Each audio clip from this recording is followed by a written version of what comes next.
계속해서 대구 경북 소식 전해드리겠습니다.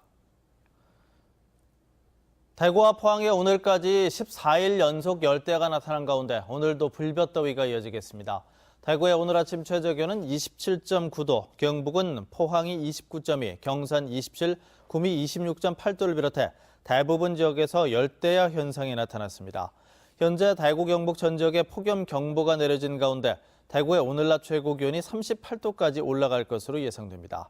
경북도 영천, 경산, 의성, 경주가 38도, 포항이 37도를 비롯해 낮 최고 기온이 33도에서 38도의 분포를 보이는 등 폭염이 당분간 이어지겠습니다. 어젯밤 대구의 한 아파트 단지 전체가 정전이 돼서 주민들이 밤새 큰 불편을 겪었습니다. 더위로 늘어난 전력 수요를 변압기가 감당하지 못했기 때문입니다. 이상원 기자입니다. 어젯밤 10시쯤 대구시 북구 태전동 500가구 규모의 아파트 단지 전체에 전기 공급이 끊겼습니다.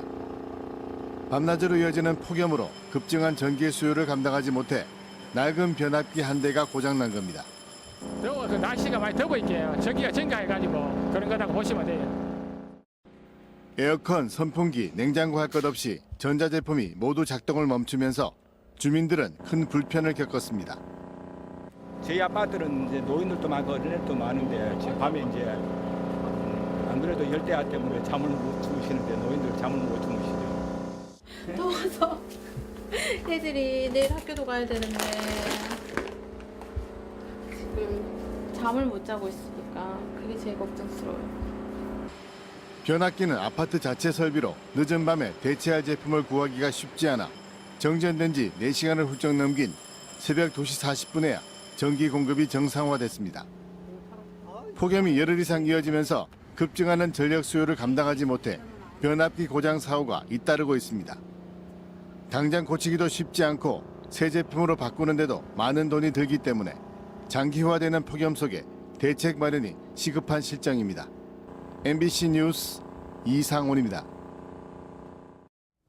폭염이 심해지면서 에어컨 실외기로 인한 화재도 빈번하게 발생하고 있습니다. 지난 3년간 전국에서 발생한 에어컨 실외기 화재는 567건이며 이 가운데 11명이 인명피해를 입었습니다. 경북 소방본부는 에어컨 실외기는 벽체와 10cm 이상 떨어진 곳에 설치하고 전기 배선의 심한 꺾임 등을 막고 빗물 유입도 주의할 것을 당부했습니다. 자유한국당 정종섭 의원이 국회 국방위 국방부 업무보고에서 대구공항 통합이전터를 올해 안에 선정해달라고 촉구했습니다. 여기에 송영무 국방부 장관은 지방선거 이후 대구시장과 경북도지사를 만났다며 올해 안으로 이전터 선정을 끝낼 수 있도록 노력하겠다고 답변했습니다.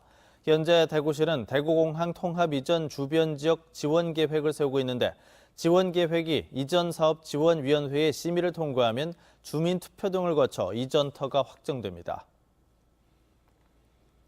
대구시가 엑스코 제2전시장 편입 부지의 보상 협의에 착수했습니다. 대구시는 2천억 원을 들여 오는 2021년까지 근처 3만 7천여 제곱미터 땅에 15,000제곱미터 규모의 엑스코 제2전시장을 만들 계획입니다. 대구시는 편입 대상지 토지 27필지와 건물 20동, 사업장 54곳의 감정평가를 마치고 부동산 소유주 등에게 통보했습니다. 보상협의는 석 달간 진행되며 보상협의가 안 된 곳은 중앙토지수용위원회의 수용 재결 등 관련 절차를 진행할 예정입니다. 대구시가 올해 국비 23억 원을 투입해서 생활안전용 CCTV 500여 대를 추가로 설치했습니다. 이에 따라 대구시 CCTV 통합관제센터에서 관제하는 CCTV는 10,000대를 넘어섰습니다. 대구시는 올해 상반기에만 5대 강력범죄를 비롯한 각종 범죄와 화재, 교통사고 등 1,300여 건을 발견해 경찰과 소방 등에 신고했고 경찰은 이 중 100여 건의 범죄 현장에서 용의자를 검거했다고 밝혔습니다. MBC 뉴스를 마칩니다. 고맙습니다.